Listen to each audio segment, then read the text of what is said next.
En esta clase hablaremos de mesencomopatías autoinmunes, que son enfermedades inflamatorias, como su nombre lo dice, autoinmunes, que pueden comprometer todos los tejidos de sostén, vasos sanguíneos y afectar a cualquier órgano o tejido del cuerpo. Su característica, tal cual como su nombre lo dice, son enfermedades productoras de muchos autoanticuerpos. Son de evolución crónica, tienen periodos de remisión y periodos de brote. Son patologías que las van a ver más adelante en mayor profundidad cuando pasen por medicina interna, especialmente por la reumatología.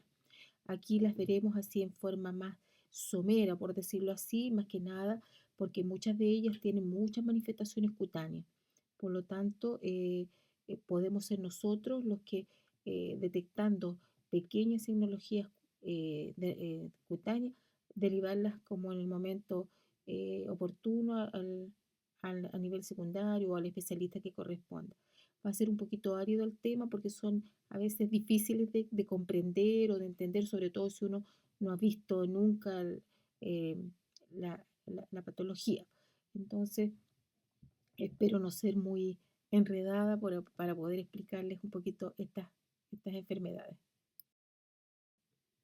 En esta clase entonces hablaremos de estas cuatro distintas patologías o mesenquimopatías autoinmunes: el lupus eritematoso, la dermatomiositis, morfeas y esclerosis sistémica. A su vez, en el lupus eritematoso veremos las manifestaciones más frecuentes o las distintas formas de presentación clínica más frecuentes, como son el lupus cutáneo crónico, el lupus eritematoso subagudo y el lupus eritematoso sistémico. Las morfeas también mostraremos algunas imágenes de las formas más frecuentes de presentación de las morfeas, como es morfea en placa, forma lineal, profunda, golpe de sablo y generalizada. Y en la esclerosis sistémica, sus dos formas de presentación, la limitada o CRES, que su acrónimo que es CRES, y la esclerosis sistémica difusa. En el lupus eritematoso cutáneo crónico es una patología que está limitada a la piel, es mucho más frecuente que el lupus eritematoso sistémico, dos o tres más frecuente, y se presenta con mayor frecuencia también entre las mujeres, entre los 20 y los 40 años, o sea, son mujeres adultas jóvenes. En cuanto a su etiopatogenia, se cree que hay un factor de tipo genético, es decir, una predisposición o susceptibilidad de tipo genética a las patologías autoinmunes, y factores ambientales que el que más importa es la radiación ultravioleta. Tiene una histopatología que es bien característica, o sea, si vemos una lesión sospechosa y uno le realiza una biopsia, lo que nos vamos a encontrar es lo que está descrito acá: atrofia epidérmica, vacuolización de los queratinocitos basales, un infiltrado linfocitario periaxial y perivascular que es muy característico, y como son enfermedades autoinmunes, también uno siempre solicita realizar estudios con inmunofluorescencia directa, y allí lo que uno puede observar es el depósito de tipo granular de IgG o IgM o complemento C3 en la membrana basal. Además, estas son patologías que pueden tener algunas alteraciones de tipo inmunológica en el laboratorio, o sea, uno solicita siempre una batería inmunológica de estudio, y lo que uno va a encontrar habitualmente en el lupus cutáneo crónico es en el hemograma una leucopenia, es decir, una disminución de los glóbulos blancos, anticuerpos antinucleares positivos a título bajo, y también el anti-DNA DNA nativo está negativo. Aquí tenemos fotos entonces de lesiones en pacientes que son portadores de un lupus cutáneo crónico. Son lesiones que se ubican en zonas fotoexpuestas. Si ustedes se fijan, aquí tenemos en la región de la sien, en la región malar. También puede afectar los pabellones auriculares, el cuero cabelludo. Esas son las zonas más frecuentes de contralesiones de lupus cutáneo crónico. Se caracterizan entonces por estas placas eritematosa, violáceas, con borde bien definido. Cuando ya ha pasado algún tiempo, adoptan un color más nacarado, grisáceo, que al curar dejan una cicatriz, ya sea hipopigmentada o hiperpigmentada, y dejan cicatriz, o sea, al sanar dejan cicatriz. Son recurrentes, es decir, eh, pasan por periodos de actividad, eh, especialmente en tiempos de verano, de más radiación ultravioleta. Después disminuye la intensidad de su actividad para volver a reactivarse en periodos estivales de nuevo y reaparecen en los mismos lugares o van apareciendo lesiones nuevas en las zonas cercanas a las lesiones anteriores. Entonces, si se fijan, tienen lesiones ahí en la región periocular, estas lesiones maculares o placas, eritematoviolacia, con bordes ahí un poquito levantados y el centro ese que va dejando una cicatriz atrófica. Más fotos de lo mismo, del lupus cutáneo crónico. Ahí en la foto de la izquierda, en el pabellón auricular, también se ve esa lesión como ya más macular, violácea, brillante, con un centro más blanquecino, rosado, ya de tipo cicatricial. Es una lesión que ya debe llevar algún tiempo, está un poquito como más inactiva, o sea, es más cicatricial. Y en la foto del lado derecho, en la región supralabial, también en los labios se ven lesiones como estas placas, ese típico color así marronáceo, violáceo, con ese centro blanquecino, nacarado, de tipo atrófico. Lesiones entonces de lupus cutáneo crónico. En cuanto a su manejo, así como de ustedes, por ejemplo, de como atención general, lo más importante es indicar a los pacientes fotoprotección, que tiene que ser permanente, permanente. En los, en los periodos de actividad de la patología se pueden usar ya sea corticoides tópicos en la fase activa de las lesiones o usar algunos antimaláricos como la cloroquina o la hidroxicloroquina, pero en general a veces es necesario sí derivar al especialista porque allí él los puede manejar con otros medicamentos, otras drogas, que en este caso tiene que ser el reumatólogo. Y la más importante, que son pacientes que tienen que estar en control permanente, porque en un porcentaje que bajo, afortunadamente, algunos de estos pacientes que por mucho tiempo se mantienen como lupus cutáneo crónico pueden evolucionar a veces a un lupus eritematoso sistémico. Es un porcentaje bajo, pero puede ocurrir. Por lo tanto, son pacientes que tienen que estar regularmente en control y ocasionalmente estar haciendo o repitiendo esta batería de exámenes inmunológicos en busca de más autoinmunidad, buscando anticuerpos antinucleares, anticuerpos complemento, anti-DNA nativo, o sea, se repiten cada cierto tiempo esta batería de exámenes inmunológicos para descartar entonces progresión a lupus eritematoso sistémico, por ejemplo. Vamos a hablar ahora del lupus eritematoso subagudo, otra forma entonces de esta mesenquimopatía. Aquí, en las características clínicas, la fotosensibilidad es mucho más intensa que en el cuadro anterior. Las lesiones son más eritematosas. En la batería inmunológica que uno solicita, característicamente se encuentran los anticuerpos anti-Ro positivos y se asocian a algunos antígenos de histocompatibilidad como el HLA1, el B8 y el DR3. También encontramos anticuerpos antinucleares positivos y en un 50% de estos pacientes uno pudiera encontrar algunos síntomas de tipo general o sistémico, como por ejemplo artralgia discreta, inespecífica, un poco de mialgia, que son dolores musculares. Y las mujeres portadoras del lupus eritematoso subagudo con mayor frecuencia pueden tener riesgo en realidad de que si se embarazan, sus hijos tener riesgo de lupus eritematoso neonatal, que puede ser un cuadro grave porque puede producir compromiso cardíaco, de algunos arritmias, algunos bloqueos de los recién nacidos. Entonces, las mujeres portadoras de esta patología que se embarazan necesitan entonces un control mucho más cercano y habitualmente deben ser manejadas en alto riesgo. Fotos de una paciente que tiene un lupus eritematoso subagudo.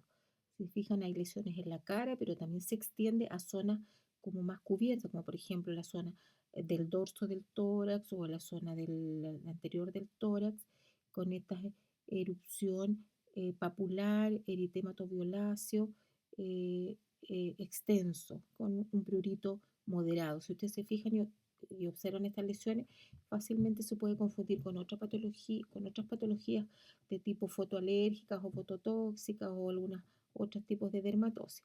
Por lo tanto, ahí es muy importante la anamnesis, preguntar si se graba en periodos de verano, si va acompañada de molestias generales. Bueno, y ahí uno ya tiene que solicitar exámenes, pedir algún examen de batería inmunológica o si es necesario una biopsia de piel. Entonces, está la sospecha clínica, o sea, se puede parecer a otras patologías dermatológicas. Por eso mismo les decía yo que es importante entonces a veces verlas en este capítulo porque tienen muchas manifestaciones cutáneas. Entonces, esto es sospecharlo en pacientes, sobre todo mujeres, mujeres jóvenes que consultan por estas lesiones que son recurrentes, que se expresan más en periodo de sol y ahí uno tendrá que estudiarla, ya sea incluso llegar a una biopsia o la batería inmunológica, como les dije recién. En cuanto al tratamiento, es muy similar al lúpus eritematoso cutáneo crónico, o con mayor énfasis uno tiene que poner en tratamiento con la fotoprotección.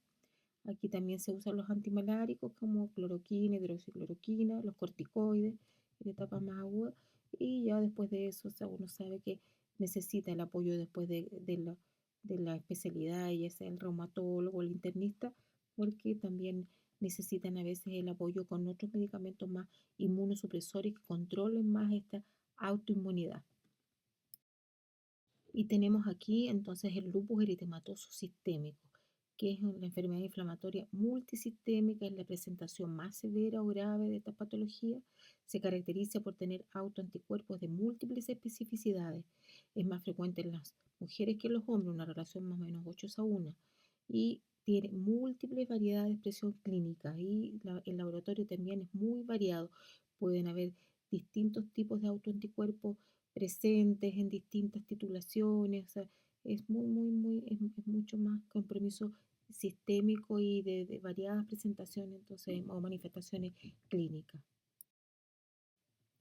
Podemos encontrar también diversas manifestaciones cutáneas. Aquí hay una larga lista de distintas lesiones que pueden estar todas o algunas de ellas presentes en los pacientes, pero que uno al tenerlas tiene que sospechar y indagar más entonces en la anamnesis o controlar al paciente o solicitar a veces una biopsia de piel o si no la batería inmunológica que ya le hemos nombrado.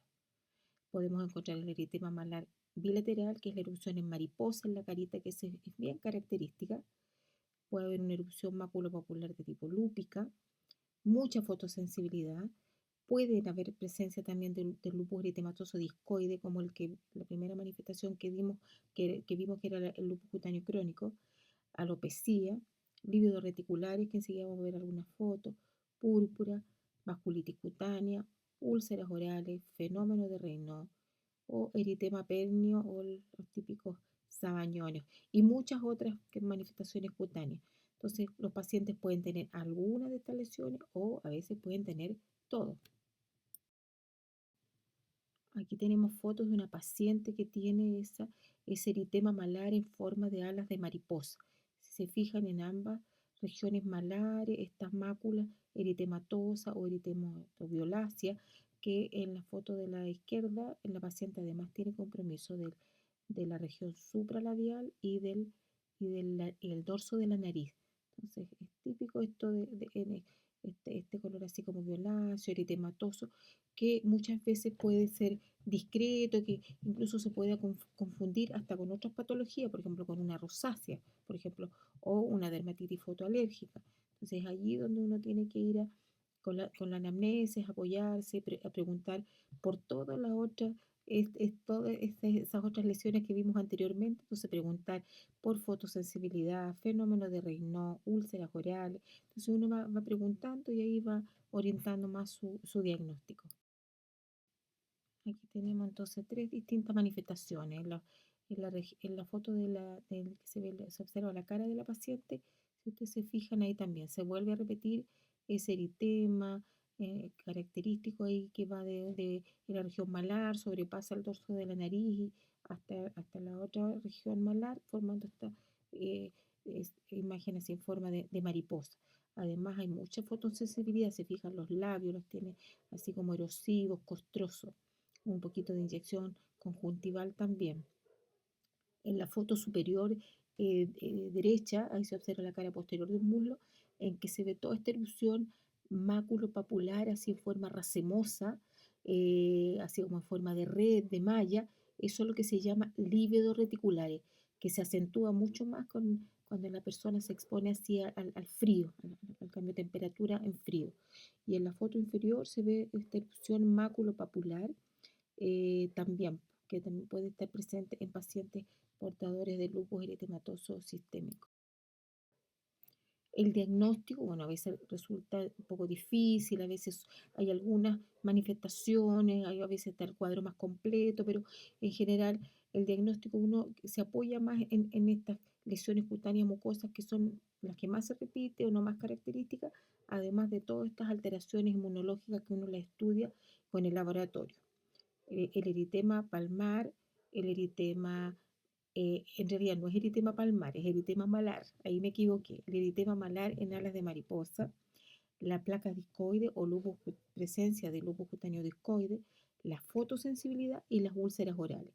Esas cuatro manifestaciones clínicas son las que más orientan a veces si un paciente lo tiene a que podemos estar frente a un lupus eritematoso sistémico. Entonces, la mariposa lúpica o eritema malar, placa discoide, fotosensibilidad y úlceras orales más todas estas otras baterías inmunológicas que en algún momento ustedes ya la entenderán o la comprenderán mejor, que todos son todos estos autoanticuerpos que pueden estar positivos a títulos altos, por ejemplo, el anticuerpo antinuclear, anticuerpo anti-DNA, bajo complemento, hipergamaglobulinemia, anticuerpos anti-ENA, y si uno hace entonces una biopsia en alguna de estas lesiones, vamos a encontrar el depósito así en forma lineal de la membrana basal, ya sea de IgG, IgM o complemento. Aquí en realidad el tratamiento es en realidad del especialista. Uno lo puede sospechar, incluso uno como dermatólogo también lo puede sospechar, o ustedes como médicos generales también, pero uno tiene que derivarlos al especialista, porque ya el manejo ya es más con drogas sistémicas, corticoides, inmunosupresores y mucha fotoprotección, que son en todas estas patologías uno tiene que indicar la fotoprotección, pero ya es un manejo más de especialidad, porque por todo este gran compromiso sistémico que tienen los pacientes. Otra mesenquimopatía autoinmune con compromiso también de o muchas manifestaciones cutáneas es la dermatomiositis. La característica clínica de esta patología es que tienen un compromiso inflamatorio autoinmune de la musculatura estriada proximal, más el compromiso cutáneo. Afortunadamente son patologías poco frecuentes. Hay distintos tipos de presentación de las dermatomiositis. Está la dermatomiositis idiopática, la dermatomiositis asociada a veces a malignidades o a cánceres y la dermatomiositis infantil. La forma idiopática de la dermatomiositis es la presentación clínica más frecuente. La causa en realidad es desconocida y las manifestaciones clínicas en general son pacientes que empiezan a tener fiebre, malestar general, algunos síntomas cutáneos como veremos más adelante, síntomas musculares como debilidad muscular, que les cuesta moverse, si están sentados les cuesta incorporarse, ponerse de pie, les cuesta elevar los brazos, las extremidades superiores, los pacientes empiezan a quejarse que no pueden levantar los brazos para peinarse, o la señora no puede levantar los brazos para buscar algo arriba en sus muebles de cocina o para tender la ropa. Es muy característico eso, si se agachan no se pueden levantar o necesitan mucha ayuda porque se comprometen especialmente la musculatura proximal. Además de que hay alteraciones también de laboratorios características con alteraciones y autoinmunes también. Entre las manifestaciones cutáneas tenemos esta alteración alrededor de los ojos, así como en los párpados, esta mácula de tipo eritematosa, algo violácea, muy simétrico en ambos párpados, que da un aspecto así como de osito panda, así como ese es el aspecto que da al mirar al paciente. En las manos, si uno observa las manos de estos pacientes, se pueden encontrar unas pápulas eritematoviolaceas en las zonas yuctaarticulares de las articulaciones metacarpofalángica o interfalángica, y también aquí se nota poco, pero hay otras fotos que veremos más adelante que se empieza a producir un eritema periungual con algunas telangiectasias periunguales también. Otro fenómeno que podemos encontrar en la piel es lo que se observa en la foto superior izquierda, que es la calcinosis cutis. Se fijan ahí hay una mácula media marronácea oscura, pero que se logran observar unos nodulitos medios o papulitas medias blanquecinas que se traslucen a través de la piel y que si uno las toca tiene un aspecto duro, así como cálcico. Eso se llama calcinosis cutis porque se produce una distrofia ahí con depósito de calcio en la piel. En la mano, en la foto superior derecha, también pues, se repite algo a lo que vimos recién. En las articulaciones metacarpofalángicas, estas pápulas eritematoviolaceas, eh, bien características. Un poquito de edema a veces también en los dedos de las manos. Y aquí se observa el eritema periungual en la foto inferior y telangiectasias periunguales también. El compromiso muscular, como el que les hablé recién, son dolores musculares o mialgias con esa debilidad muscular que es bien característica, que los pacientes les cuesta incorporarse, si se hace una prueba, que les puede hacer una prueba, que se sienten y que se levanten, les cuesta muchísimo, se tienen que firmar o necesitan mucho apoyo de estar sentado a ponerse de pie, o si uno les dice que levanten los brazos, llegan solamente hasta como cierto nivel y de ahí pum, como que los brazos cayeran, o sea, como pierden la fuerza en la parte proximal de la musculatura. Si uno hace alguna medición de las enzimas derivadas de músculos que cuando están inflamados están muy elevados, como son la creatinquinasa, la aldolasa y las transaminasas. El índice de actividad se mide entonces por la creatinquinasa, que está muy elevada en los periodos de actividad y empiezan a disminuir cuando ya el cuadro está más controlado. Al hacer un electromiograma se va a detectar también el daño muscular que hay y se puede comprobar con una biopsia muscular, que eso si uno lo llega a necesitar, se lo pide entonces al cirujano que le ayude realizando una biopsia muscular o para ver el compromiso también los músculos, la resonancia nuclear magnética también se puede usar. Pueden haber otros compromisos sistémicos también, pues como el compromiso de la musculatura estriada, puede haber problemas para la devolución, un poco de disfagia, las artralgias que ya dijimos, arritmia, miocarditis, etc. Aquí también podemos encontrar anticuerpos antinucleares positivos y aquí encontramos estos anticuerpos que son específicos de la inflamación muscular o autoanticuerpos antimúsculo, como son el anticuerpo del JO, el anti-SSRP, el anti-Mi2 y otros. Esos son característicos, si uno lo encuentra positivo, vienen como a confirmar más el que estamos frente a una dermatomiositis.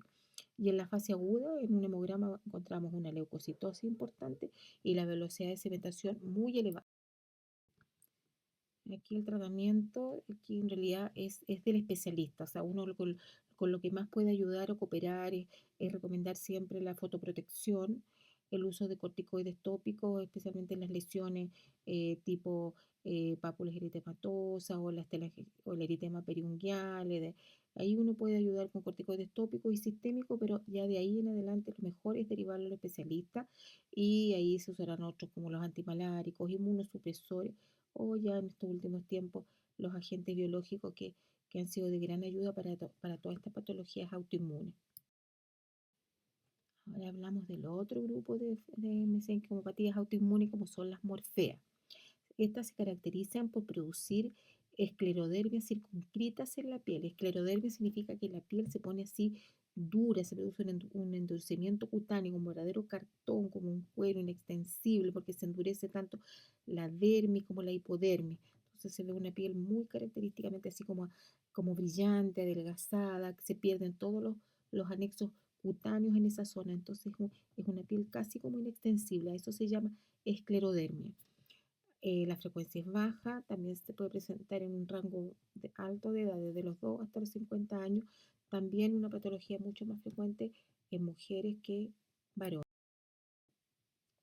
En cuanto a la etiopatogenia, aquí ya una forma como muy simple de explicarlo, en realidad en todo este fenómeno de autoinmunidad se producen autoanticuerpos que van a ir a desarrollar fenómenos inflamatorios que alteran la función de los fibroblastos, entonces se produce aumento en la síntesis de colágeno y de la matriz extracelular. Y todo esto está mediado por todas estas células proinflamatorias, linfocitos T, mastocitos que liberan ahí sustancias que van a activar más todavía los fibroblastos. Al hacer una biopsia de estas lesiones, lo que vamos a encontrar en la dermis es haces de fibra colágena así muy aumentados y homogenizados, o sea, como que se destruyen los haces de colágeno y se forman así como masas de fibras colágenas muy duras, poco elásticas. Un infiltrado mononuclear perivascular superficial y profundo y mucha fibrosis en el panículo adiposo. Entonces esto trae una serie de otras complicaciones como la destrucción de los anexos cutáneos. Por lo mismo, en esa zona, al observarla, ya se pierden los folículos pilosos, dejan de funcionar las glándulas sudoríparas y las glándulas sebáceas, entonces se ve una piel así deslustrada, como aspecto seco, como una piel como muerta, por decirlo así, en esa zona, o sea, muy, muy alterada. Vamos a ir viendo fotos ahora mostrando las distintas formas de presentación clínica que pueden tener las morfeas. Aquí tenemos una que se llama morfea en placa. Son generalmente placas únicas o a veces puede haber una o dos en que se observan, si se fijan, ahí hay todo un área de tipo eh, eh, blanquecina en la zona central hiperpigmentada, en que la piel se ve brillante, nacarada, lisa, y si uno la palpara, la tocara, se ve que es una piel que está endurecida, que uno no le puede hacer ningún pliegue eh, y sin anexos cutáneos. Esa es una placa de morfea, morfea en placa. Otra forma de presentación es la morfea lineal, que también aquí se observa entonces unas máculas así extensas que van siguiendo a lo largo de una extremidad o en la zona como intercostal, pero todo un trayecto en que va avanzando lentamente y progresando en forma lineal el compromiso entonces escleroideforme de la piel. También son hay máculas hiperpigmentadas, algunas más brillantes, nacaradas, de aspecto cicatricial muy también indurada, sin anexo cutáneo, entonces morfea lineal. Esta es morfea profunda. También en la epidermis podemos observar lo mismo, así está como mácula hiperpigmentada, atrófica la piel, pero se ve una depresión. Eso es una señal de que hay compromiso hasta el tejido celular subcutáneo. Entonces produce una depresión ahí en la zona donde está afectada. Entonces, morfea profunda. Esto queda así en forma cicatricial. Eso, aunque se haga el tratamiento, la persona queda después como secuela con su piel así, o sea, no se vuelve a recuperar.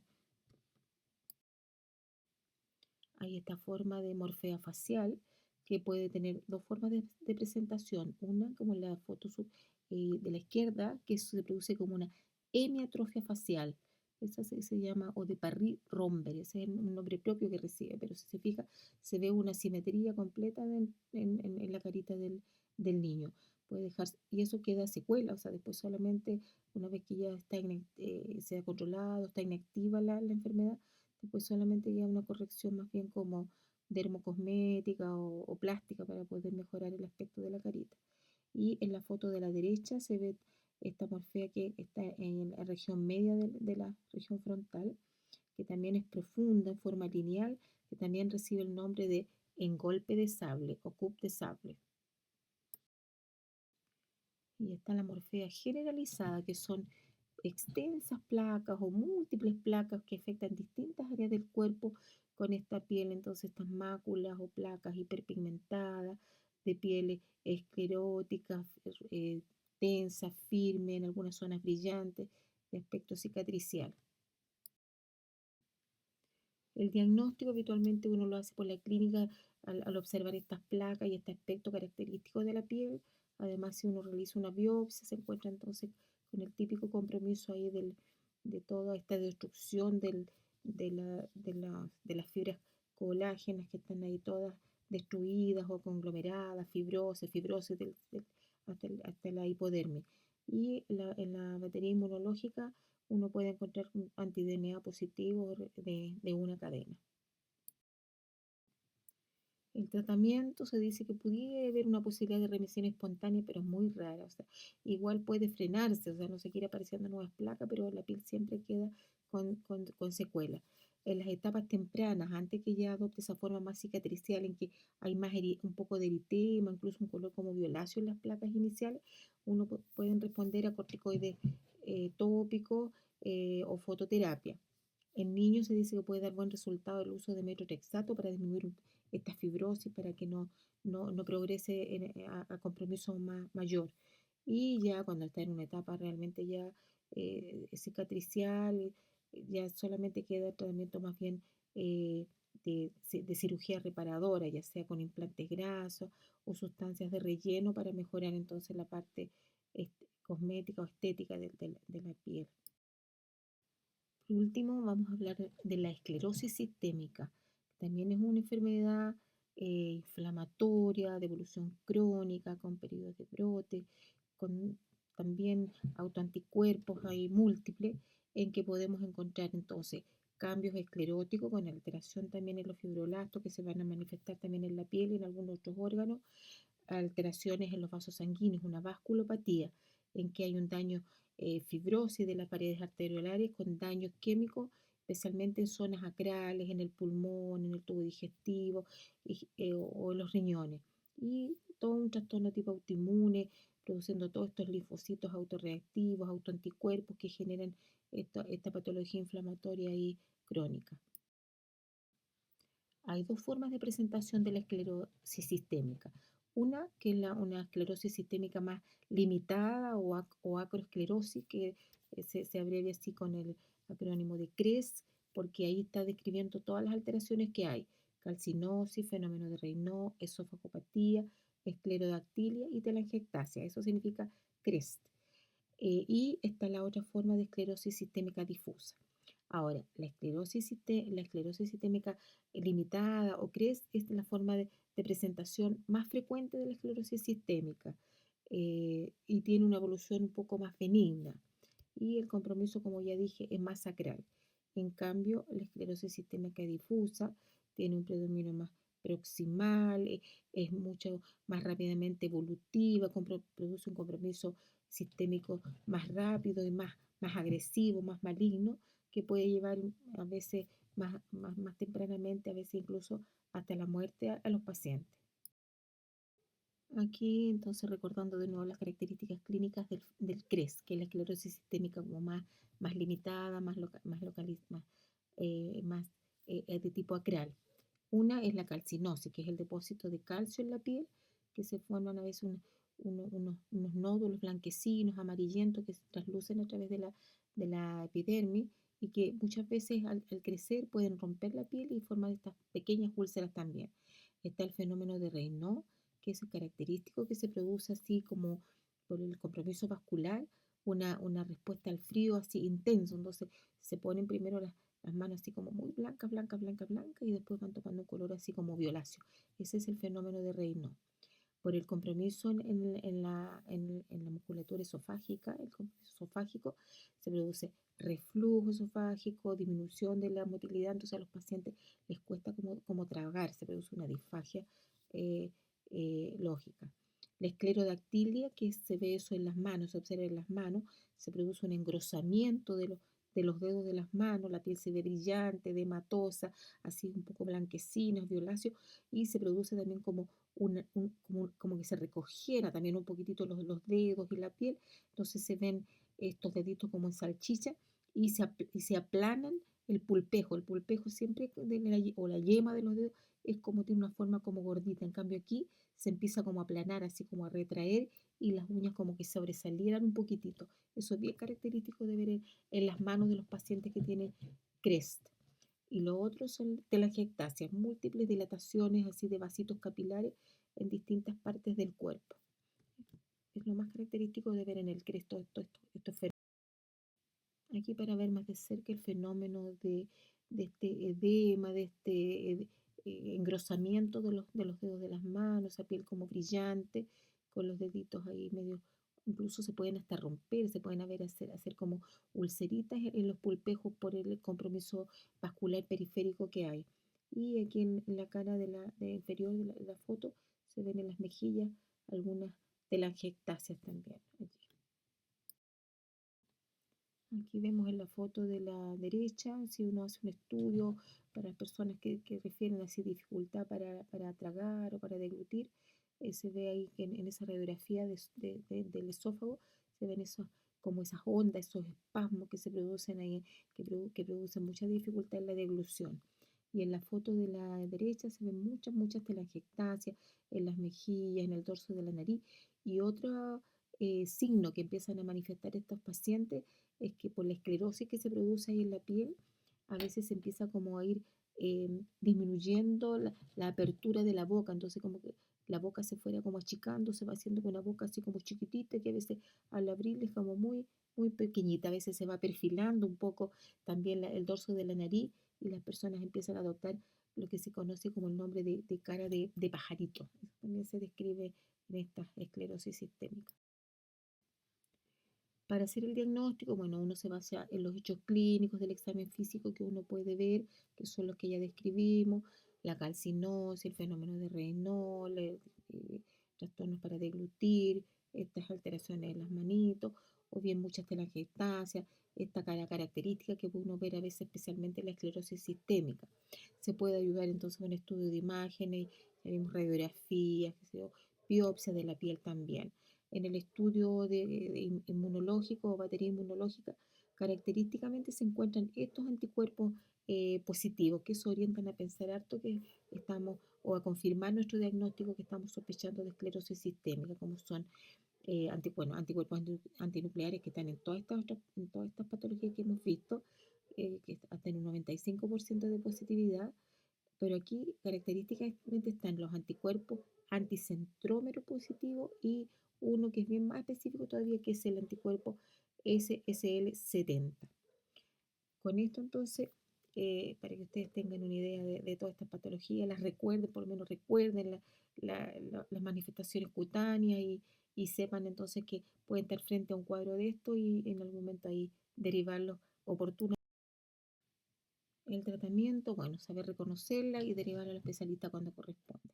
En las lesiones cutáneas, especialmente en las manifestaciones en las manos, es eh, corticoide sistémico, inmunosupresores. Como medidas generales, también indicar mucha protección del frío por este fenómeno de Raynaud que tienen los pacientes, usar algunos medicamentos vasodilatadores para lo mismo o también algunos vasodilatadores tópicos y cuando ya está en una etapa ya más de secuelar, mucha fisioterapia para evitar entonces que rápidamente los pacientes empiecen a manifestar eh, mucha rigidez o dificultades para la deambulación o los movimientos de las articulaciones. Entonces con eso apoyar a los pacientes, pero en general son pacientes que uno los deriva rápidamente al especialista. Bueno, y terminamos esta clase que en realidad a lo mejor no ha sido muy fácil de entender para ustedes, pero bueno, lo más importante es que recuerden las manifestaciones cutáneas de cada uno del grupo de ellas, cuáles son los anticuerpos a veces más característicos de cada uno del grupo de ellas, y saber que en realidad lo más importante en ustedes, además de reconocer a tiempo las manifestaciones cutáneas, indicar fotoprotección y derivar en forma oportuna entonces al especialista que corresponda.